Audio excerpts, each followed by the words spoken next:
우리에게 주신 하나님의 말씀 마태복음 24장 32절에서부터 39절입니다.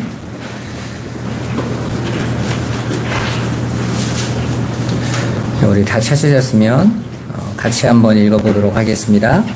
무화과 나무의 비유를 배우라. 그 가지가 연하여지고 잎사귀를 내면 여름이 가까운 줄을 아나니 이와 같이 너희도 이 모든 일을 보거든 인자가 가까이 곧 문 앞에 이른 줄 알라. 내가 진실로 너희에게 말하노니 이 세대가 지나가기 전에 이 일이 다 일어나리라. 천지는 없어질지언정 내 말은 없어지지 아니하리라. 그러나 그날과 그때는 아무도 모르나니 하늘의 천사들도 아들도 모르고 오직 아버지만 아시느니라. 노아의 때와 같이 인자의 임함도 그러하리라. 홍수 전에 노아가 방주에 들어가던 날까지 사람들이 먹고 마시고 장가들고 시집가고 있으면서 홍수가 나서 그들을 다 멸하기까지 깨닫지 못하였으니 인자의 임함도 이와 같으리라. 아멘. 예. 오늘 말씀은 인자가 가까이 이른 줄 알라라는 제목으로 함께 하나님의 뜻을 알아보는 시간 갖도록 하겠습니다. 말세의 징조에 대해서 우리가 지금까지 계속 알아봤죠. 오늘 32절에 보면 무화과 나무의 비유를 배우라. 그 가지가 연하여지고 잎사귀를 내면 여름이 가까운 줄을 아노니. 그러니까 앞에서 말씀하신 예루살렘 성전이 파괴되어지고 각종 난리와 소문과 지진과 자연재해 또 전쟁, 민족이 민족을 이런 모든 일들이 나타날 때에 무화과 나무가 잎사귀가 굵어지면 진해지면 여름이 오는 것을 아는 것처럼 이런 일들을 통해서 이제 말세가 가까이 곧 이 세상이 끝날이 올 거라는 것을 깨달으라는 거예요. 예수님께서는 그런 세상의 징조를 한 5가지로 앞에서 말씀하셨죠. 제일 첫 번째는 대부분 사람이 공생애, 그 육으로 오신 그 예수를 그리스도로 믿고 고백하고 그 예수에게 바라고 기대하는 신앙. 그 신앙이 어떤 겁니까? 기적, 우리가 얻고자 하는 물질적이고 보여지는 거죠. 예수님을 많은 사람들이 따라가면서 오병이의 기적을 보고 사람들이 예수님을 따라가고 믿겠다고 한 이유가 뭐였습니까? 자신들의 왕을 삼겠다고 한 이유가 뭐였어요? 자신들에게도 똑같이 그 양식 계속 달라는 거죠. 그죠? 그분을 대부분이 그리스도로 믿는다라는 거예요. 오늘날도 마찬가지죠? 우리가 지금 믿고 있는 많은 사람들이 예수 믿는다고 할 때 그 예수가 어떤 예수냔 말이에요. 지금 이 육신의 것을 채워주고 나를 도와줄 분을 대부분이 예수다라고 믿고 있잖아요.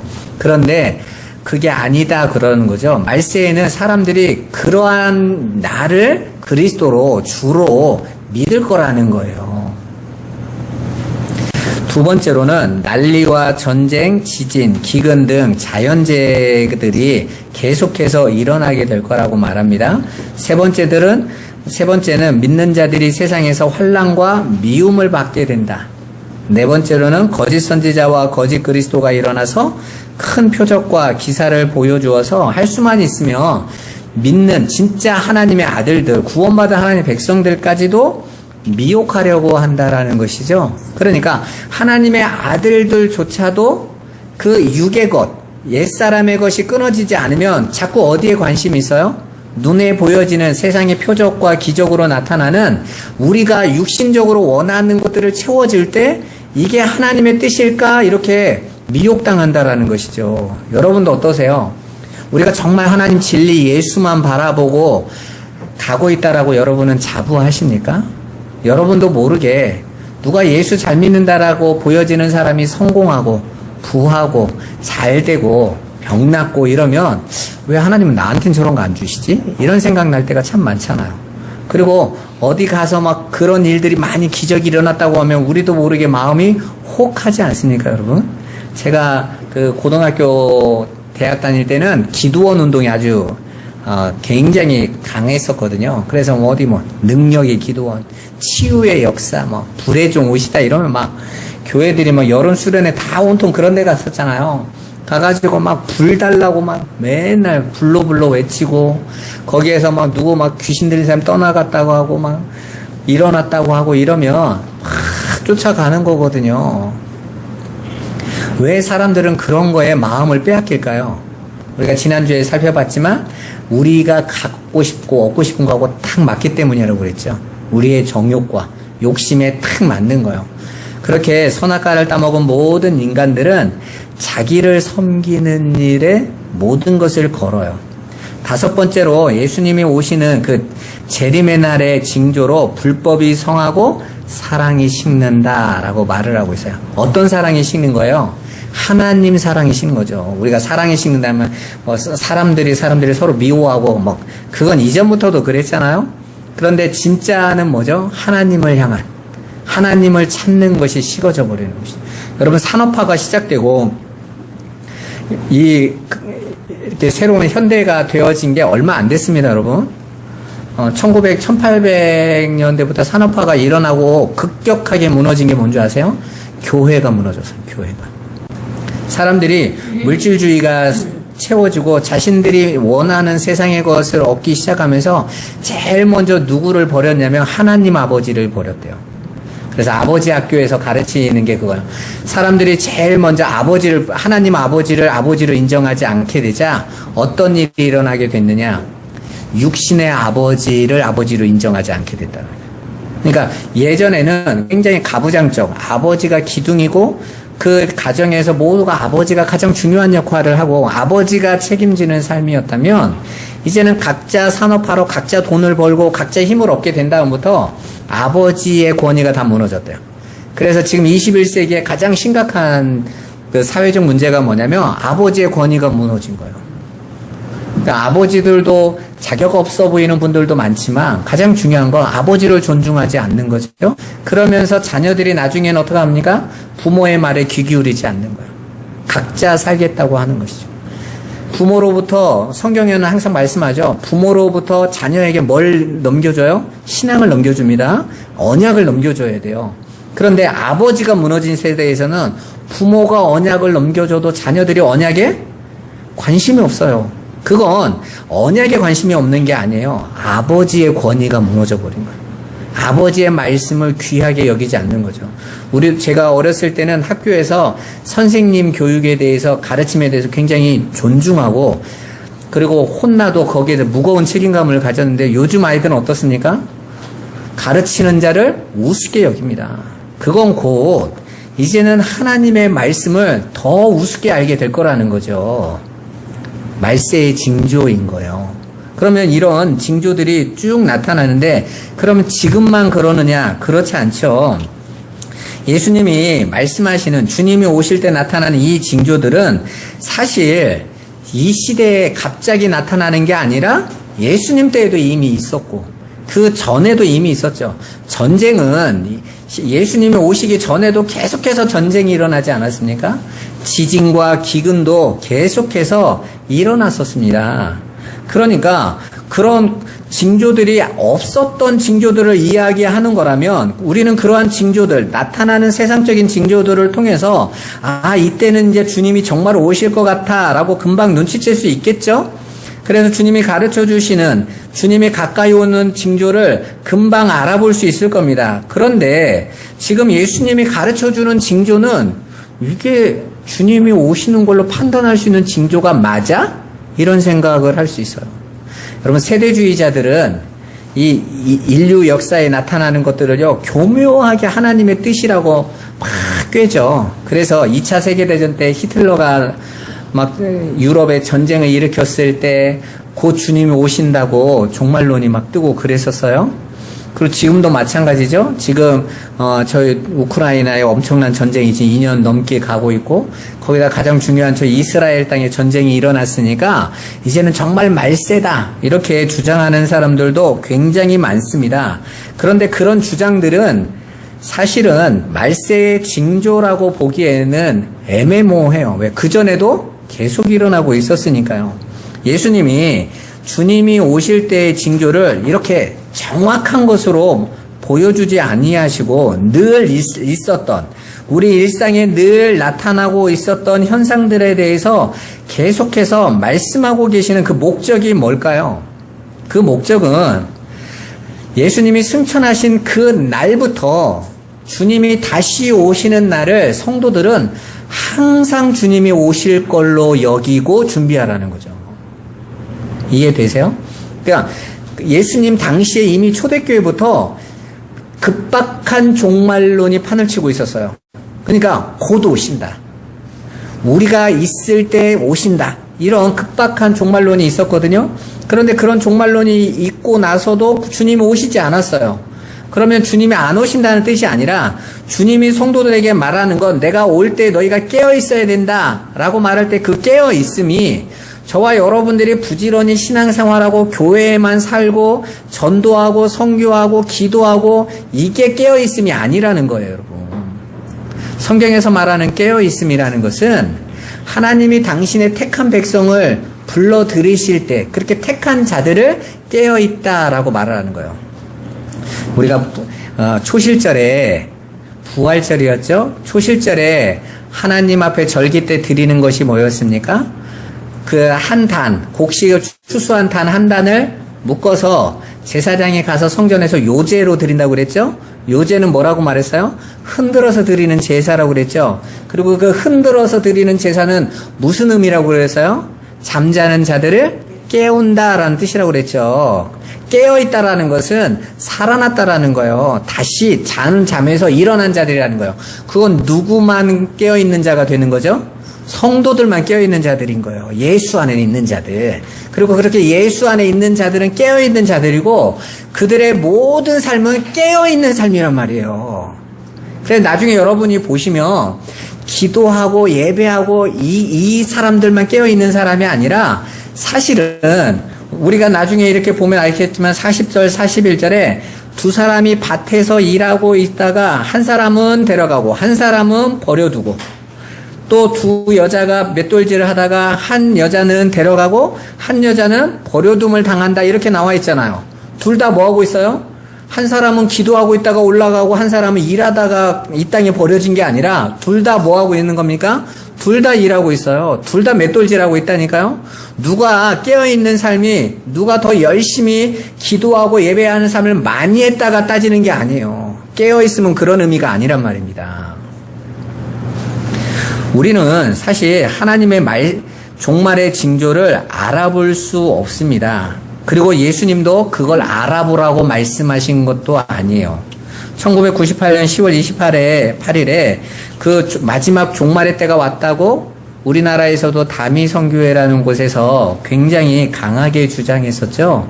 그래서 많은 사람들이 직장도 때려치우고 자기 자녀들 학교도 안 보내고 집도 팔고 다 팔아서 그냥 다 바치고 흰옷 입고 그날 다 기다렸잖아요. 그냥 방송 3사가 다 찍고 있었지 않았습니까? 그때까지는 모두가 그 다음날 누가 그러더라고요. 어제 좀 쫄리긴 하더라. 진짜 오면 나는 어떡하지 하고 걱정은 되긴 하더라. 그런 말도 있었어요. 그런데 주님은 그렇게 오시지 않는다고요. 그 사람들의 주장의 내용이 뭐였습니까? 정말 믿음이 좋고 인 사람에게 영적인 눈이 열리면 그 하나님의 징조가 보이고 눈이 열린다는 거예요. 그때도 그 난리, 소문, 전쟁 이런 모든 것들을 끌어모아서 이때다 라고 말을 했을 정도였어요.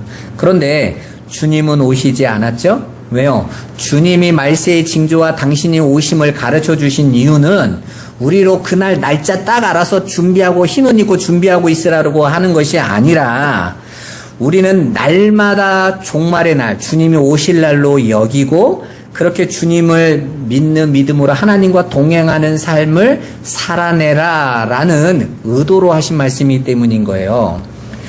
그렇게 예수님께서 하시는 말씀은 한마디로 구약에 나오는 인물로 말하면 에녹에 대한 삶인 거예요. 너희는 모든 성도는 에녹처럼 살아야 된다.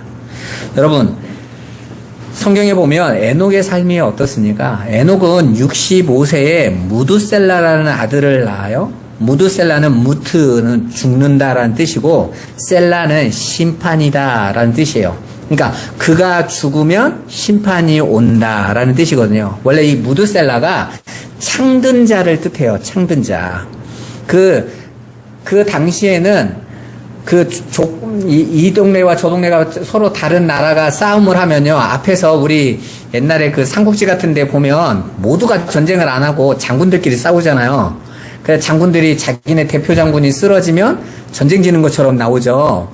근데 이 시대가 그랬단 말입니다. 그래서 가장 힘센 사람이 누구냐면 창을 든 사람이에요. 근데 그 창 든 사람은 뭐 하냐면 서로 부족 간의 싸움에서 앞에 나와서 서로 창을 던져서 그 창 든 자를 서로 죽이는 거예요. 그리고 그 창 든 자가 죽으면 죽인 반대편 이긴 사람들이 승리하고 그 반대편은 완전히 종되는 거예요. 심판의 날인 거예요, 그날이. 그러니까 무드셀라라는 말은 그가 죽는 날은 다 세상에 심판이 온다. 오늘 예수님이 말씀하신 재앙의 징조와 똑같은 이야기를 하고 있지 않습니까? 그런데 그렇게 무드셀라라는 이름을 하나님이 에녹에게 주시고 내 아들에게 무드셀라라고 이름을 지어라 하고 그 이름을 받은 날부터 에녹은 300년을 항상 하나님이 언제 심판하실지 모르잖아요.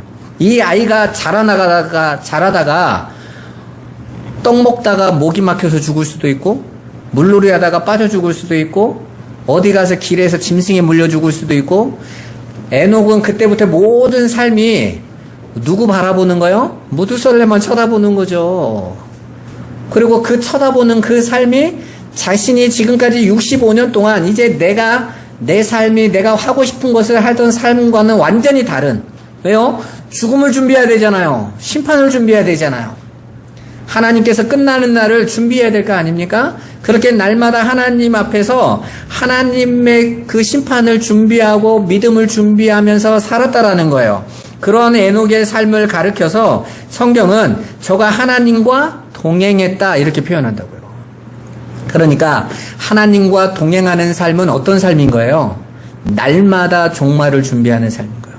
주님이 오늘 나를 부르셔도 나는 갑니다 하는 삶을 준비하는 거예요. 그래서 그 하나님과 동행했던 에녹의 삶이 죽음을 보지 않았던 삶이다 이렇게 말하잖아요.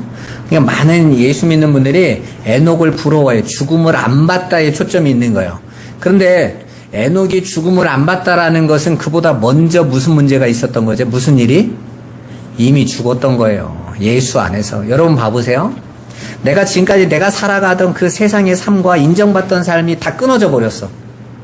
이제는 내가 그 하나님의 심판을 깨달은 날부터 세상 사람들에게서 지금까지 살아왔던 나의 존재감을 증명하던 삶은 이제 아무 의미가 없어진 거예요. 왜? 언제든지 끝나는 날인데 내가 다른 사람에게 인정받고 싶었고 나를 산자로 증명하려던 그 삶은요 이제는 아무 쓸모가 없는 거죠. 여러분 뭐가 관심이 있겠어요? 여러분 내일 종말이 온다고 했을 때 여러분 오늘 뭐 하실 거예요? 무슨 의욕이 생기겠어요?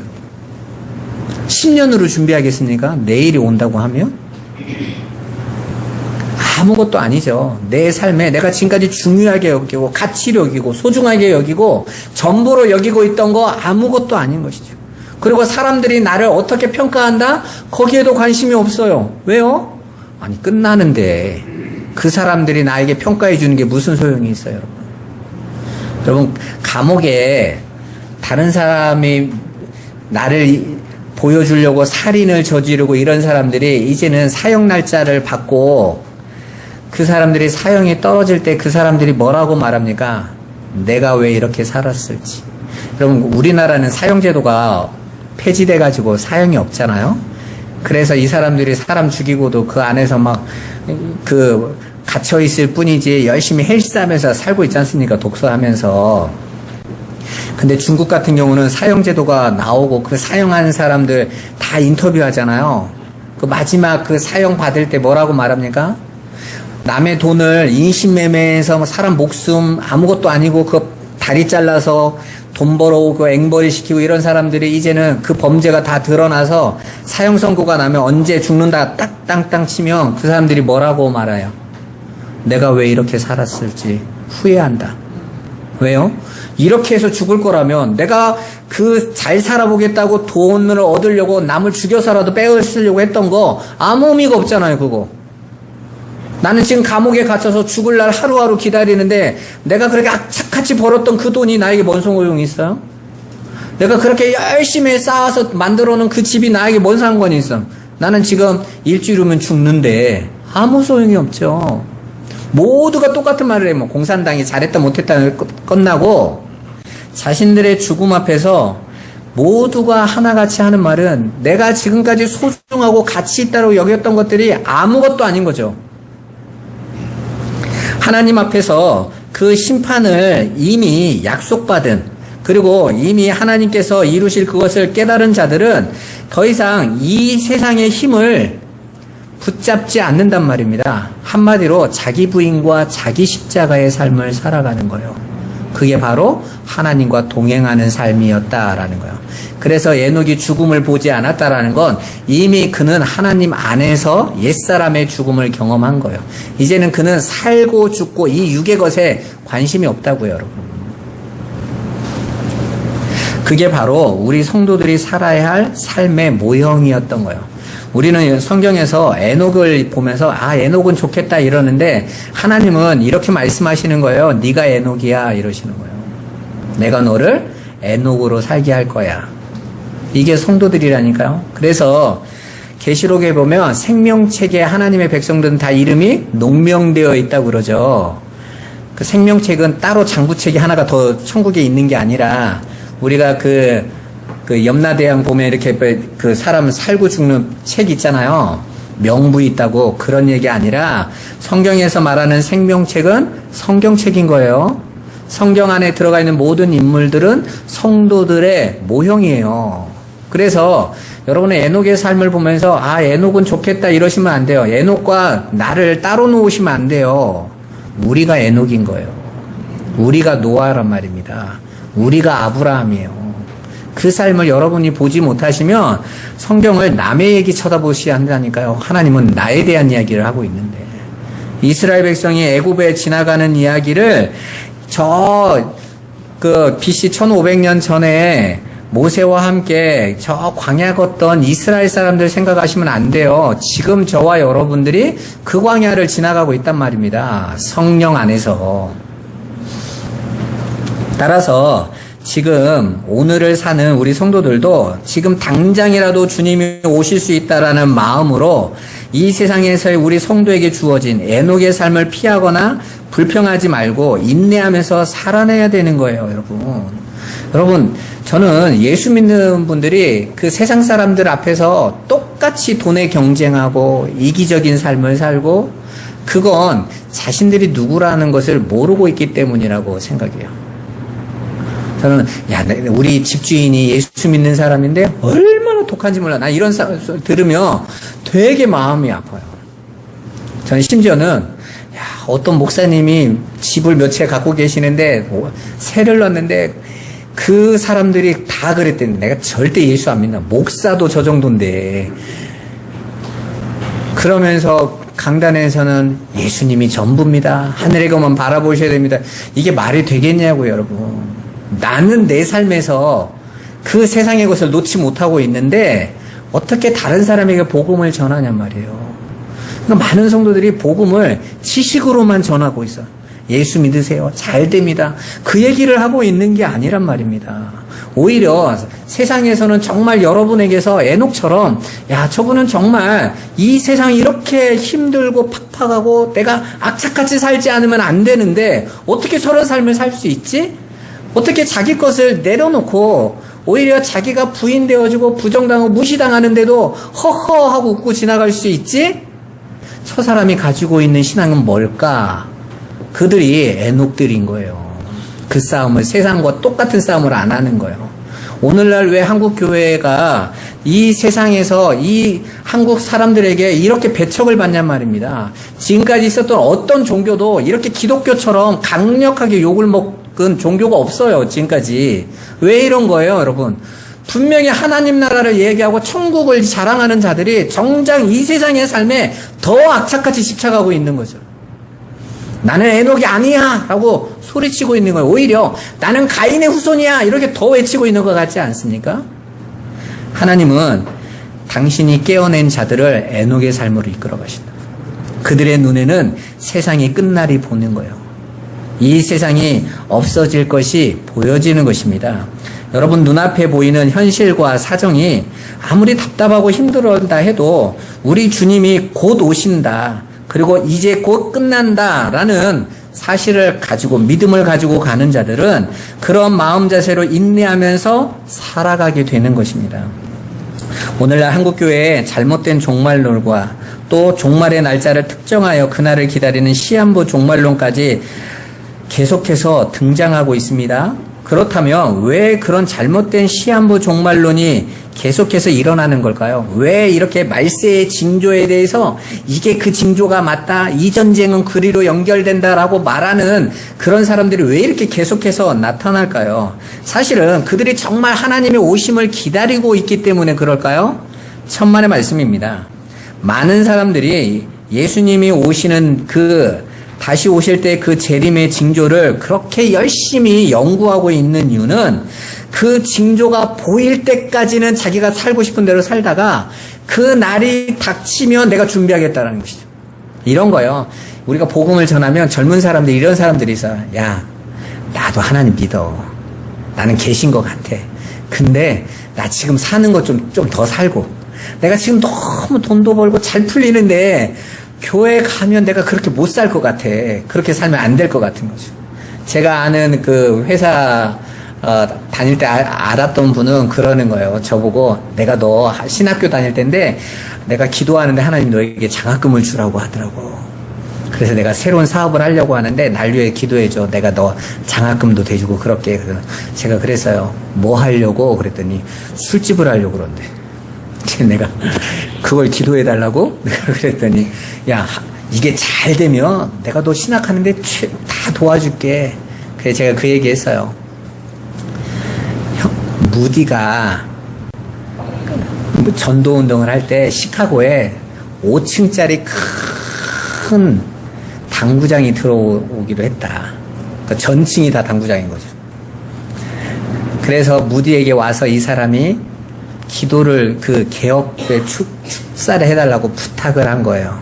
왜? 워낙 무디가 시카고에서 전도운동이 대단하고 어마어마한 사람들이 대역사가 일어나니까 그런 무디가 와서 축하해주면 사람들이 얼마나 더 인정해주겠어요. 그때 무디가 그랬어요. 그 곳이 하나님이 기뻐하는 곳이면 내가 갈 것이고, 내가 가지 않으면 그곳이 망할 거다 그래서. 어떻게 됐겠어요? 망했죠.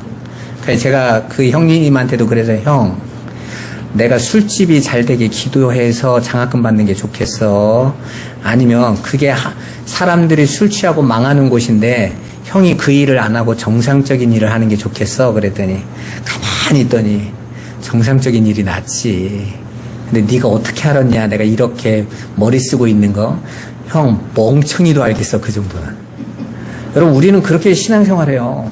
하나님 앞에서 열심히 11조하고 하나님 앞에 감사하고 헌신한다고 하면서 사실은 목적이 나의 힘과 세상의 것을 얻기 위해서.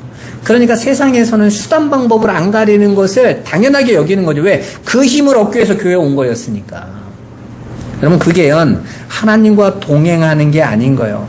말세의 징조를 기다리고 있는 것은 바로 그러다가 주님의 때가 닥친다라는 말이 오면, 몇 년 안에 오면 그때부터는 한번 신앙의 모든 것을 올인해서 하나님 나라도 통과하고 싶은 거죠, 여러분. 그리고 그때 잠깐 뜨겁게 하는 신앙을 깨어있는 신앙이라고 여기는데 성경은 그렇지 않다고 아까 말씀드렸죠? 본문에서 예수님이 하신 말씀을 잘 읽어봐 보세요. 마지막 때의 성도들이 뭘 하고 있었는지, 사람들은 무엇을 하고 있는지 나오죠? 노아 시대의 사람들에 대해서 일할 때 홍수가 나서 올 때까지 그들은 뭐 하고 있었다고 그랬습니까? 먹고 마시고 장가들고 시집갔다. 이게 뭔 말입니까? 일상을 사는 거예요, 그냥 내가 살아가는 그 일상을 더 중요하다고 여기고 그게 전부라고 여기고 살고 있었다는 겁니다. 오늘날도 마찬가지잖아요. 이거 죄라고 말하는 거 아니에요, 여러분. 뒤에서 나오는 밭에서 일을 하는 사람들, 맷돌을 가는 여인도 다 일상에 대한 이야기인 거잖아요. 누구는 깨어서 뭔가 기도하고 뭔가 하나님 앞에서 뭔가를 했다라는 말이 안 나와요. 그런데 어떤 사람은 깨어있는 자, 어떤 사람은 버려둠을 받은 자로 나온단 말입니다. 그러니까 저와 여러분들이 열심히 교회 나와서 교회 것만 충성하고 막 철야 기도하고 전도하고 성교하고 새벽 기도 안 빠지고 모든 것을 거기다 다 걸어야 깨어있는 게 아니라는 거예요. 여러분, 우리가 기독교를 착각하는 게 그런 거거든요. 제가 어렸을 때 우리 목사님이 늘 그랬어요. 늘 전도, 예배, 기도하는 것만 하나님의 일이라고 가르쳤어요. 죽도록 교회 나와서 있어야만 되는 거죠. 그런데 성경은 그 이야기를 하고 있지 않습니다.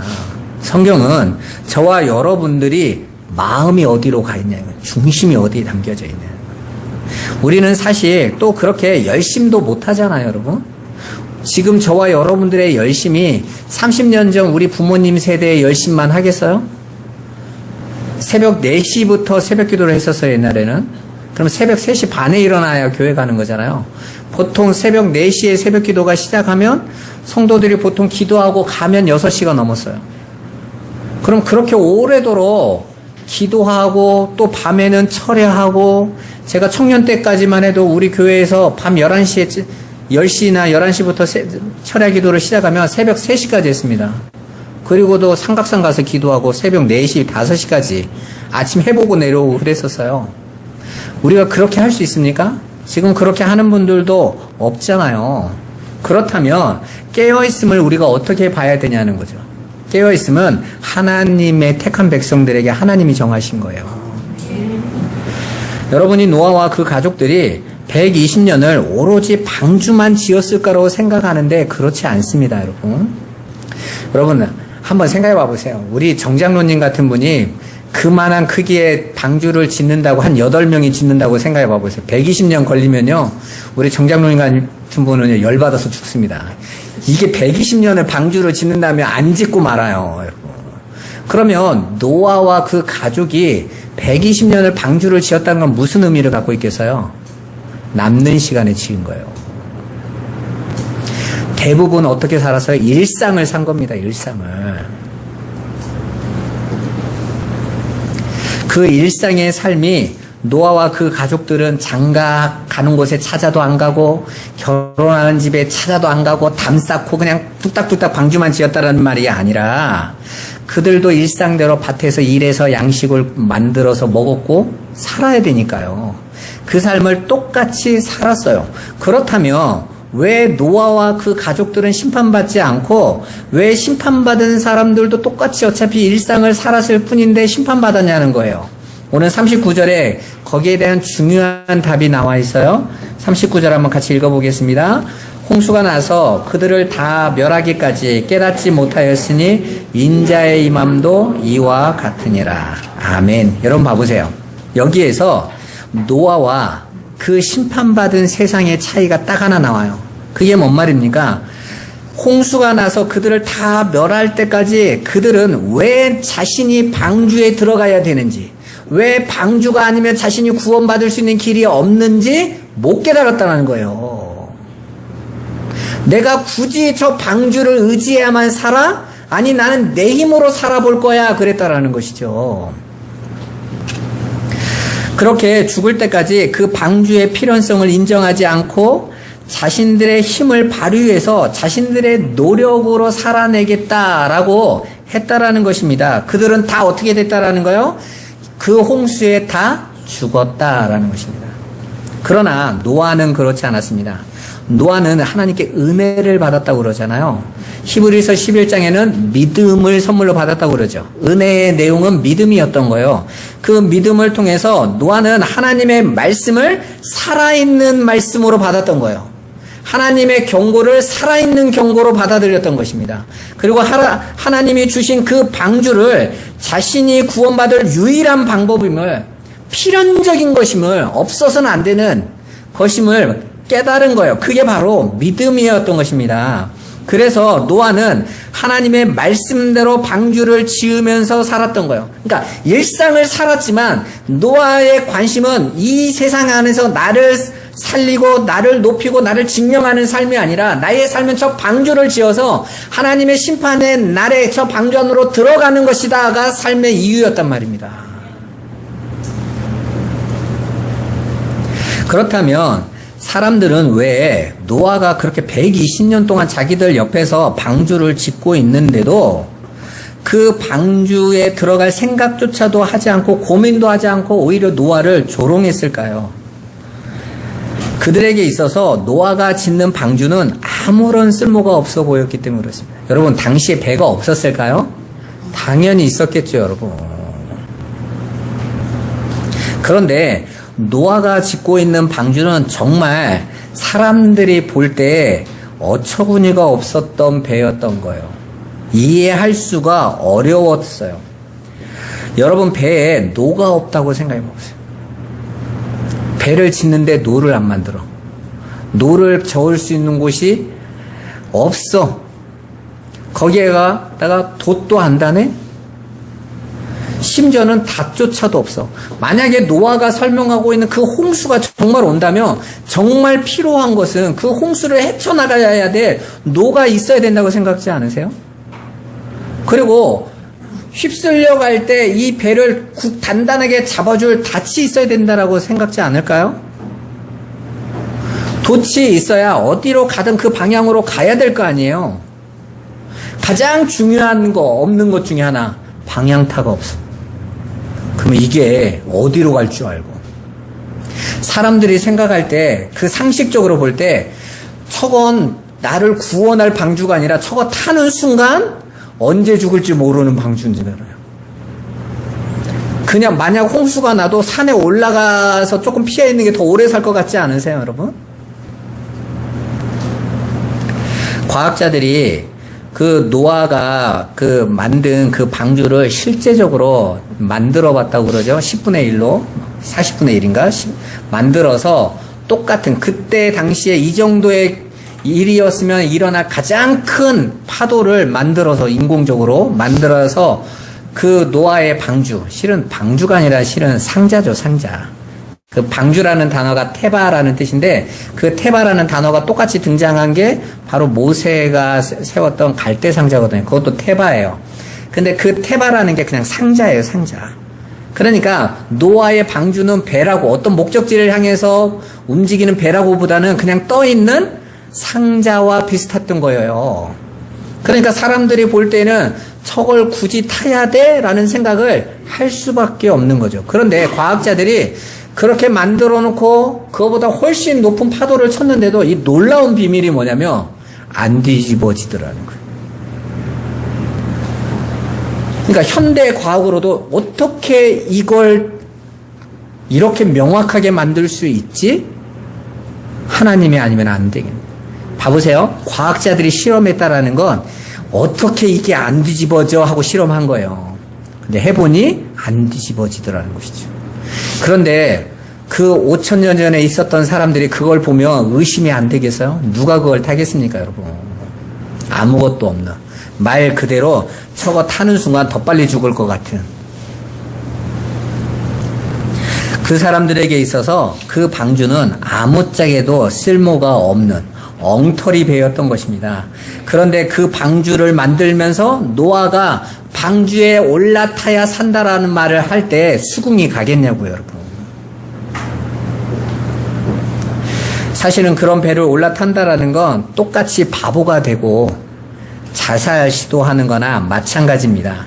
그렇다면 하나님은 왜 노아가 만드는 그 방주에 세상이 다 인정해 줄 만한 그런 노도 방향타도 닷도 또 돛대도 안 만들게 하셨을까요? 그건 노아의 판단대로 그 방주를 조종하지 못하게 하시기 위함이었습니다. 방주를 이끌어 가시는 분은 누구세요? 하나님이시니까. 만약에 노아가 풍랑에 바다에서 방주를 자신의 판단대로 조종했다면 그 방주는 홍수에 반드시 침몰했을 것입니다. 파도가 칠 때요, 그쪽으로 돌리면요, 이게 역방향으로 무너져 버려요. 그리고 하나님이 이끄시는 그 땅에 도달하지도 못했겠죠. 내가 보여주고 가야 될 곳이라고 여겨지는 곳. 그래서 노아의 방주에는 창이 없었다고 그랬죠? 앞을 볼 수가 없어요. 옆도 안 보여. 뒤도 안 보여. 하늘로만 창이 열려 있어요.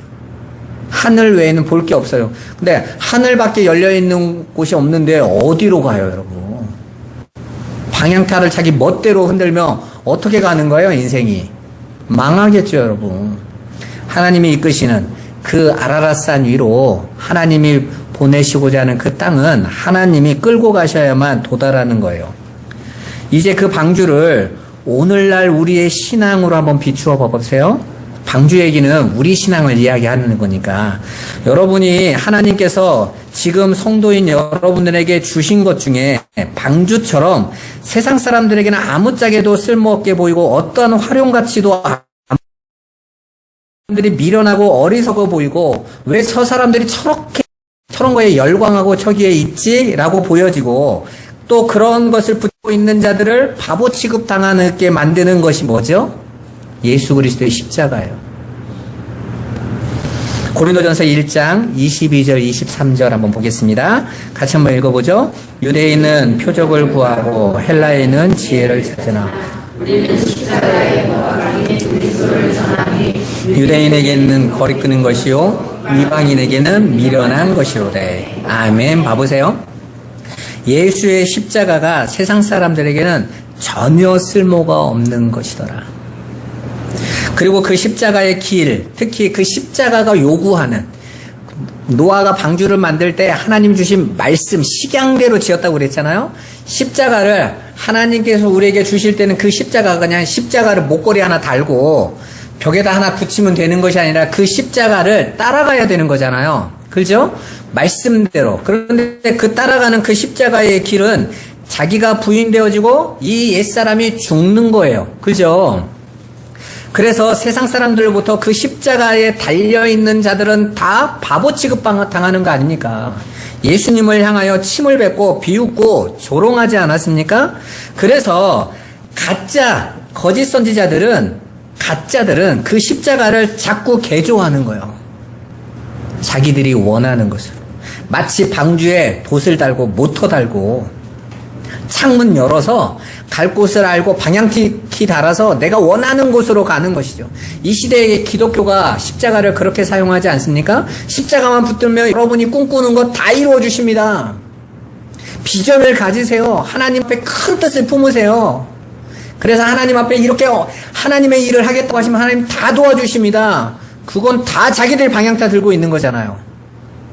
자신들이 가고 싶은 곳, 원하는 것으로 방주를 다 개조한 거예요. 십자가를 개조한 것입니다. 십자가는 미련하고 나약한 것인데, 그래서 십자가를 지신 예수가 그렇게 힘없고 미련하고 나약하게 세상에서 죽는 모습으로 사셨는데, 그 십자가는 세상에 인기가 없으니까 십자가를 능력의 십자가로, 기적의 십자가로 그 십자가만 가지고 있으면 세상 누구보다도 강해질 수 있다로 전하는 거죠.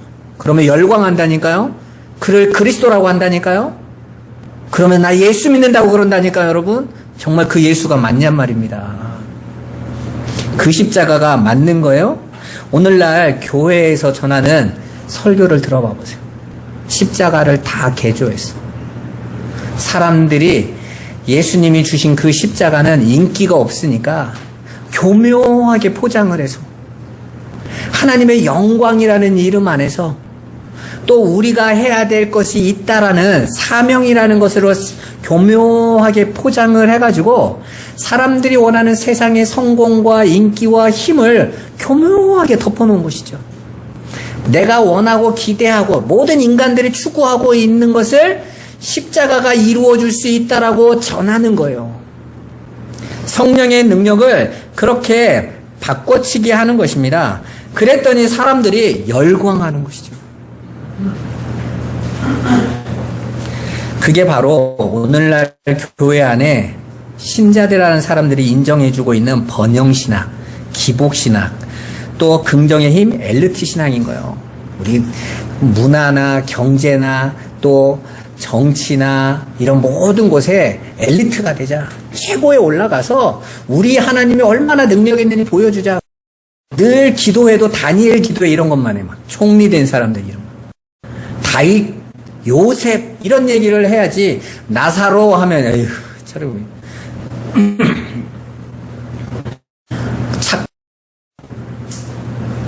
그런 모형으로 보여진 겁니까, 여러분?